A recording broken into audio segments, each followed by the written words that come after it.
осы ес білгелі кішкене шешемізден көрген, ата-анамыздан көргенімізді қол өнерімді қызығушылықпенен кішкентай күннен бастап, осы тоқыма бұйымдарынан бастағым, мынау кішкентай балаларға жемпір, кішкентай немерелеріме өзімнің анау шегіз туғанда жоқшылық заман болды, сол кездерде осылай тоқып кигіздірдіп, әртүрлі үлкен киімдерді кішірейтіп, солай тоқып үйрендім.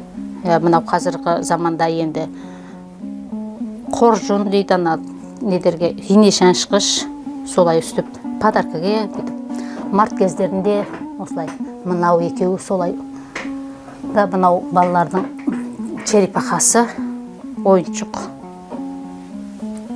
Мындай заказдармен бүйтіп балаларға подаркаға осылай тігіп тоқып беремін. Мынандай ойыншық.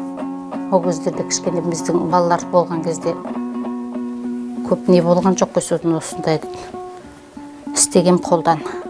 Өзім ойымнан, журналдардан қараймын, сол кездерде журнал болды. 99 жыл, 2000 жылдар. Мынандай шапкалар тоқып саттым. Үйге киетін бабушкаларға мынандай көбінде осындай сатып күн көрдім. 2000 міне өсіп былтырғы жылы шейін. Қыс түсе бергенде осындай носкиге көп сұраныс болады. Мен де осылай тоқып берем. Мынау кішкентай балалардың сол нелері, носкилері. Мынау неге бөлмелерге қоюға, жастықтарға қоюға осылай тоқымалар әр түрінен былай тоқимын. Мынау сола ең алғашқы юртаға неге тоқитын тоқымалар. Қазір көп мынандай жіптерді дайын ете алмай жүрмін. Өзім юртаға істеймін. Юртаға ана недерге, шымылдықтарға осылай тоқып, мынаның жалпақ үлкендерінде тоқимын. Үйге керектенетін басқұр, желбау дейді, төсек аяқ дейді. Бәрі тоқимыз.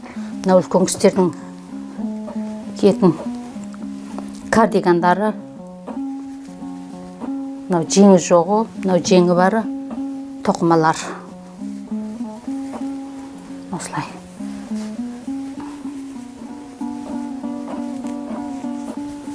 Кімге қандай себет, соны айтады, мен солай істеп берем.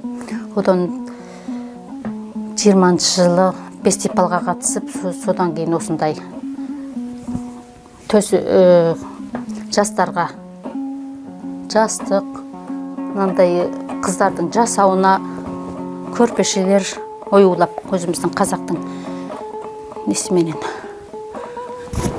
өзім ойып, өзім тігіп осылай заказбенен подаркалерге солай өзім керегіме ұстаймын.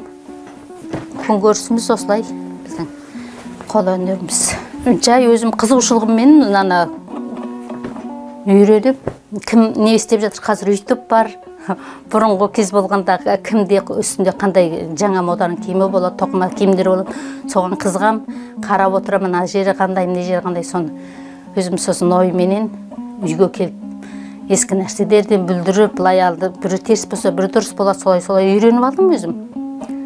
Сол қызығушылықпенен.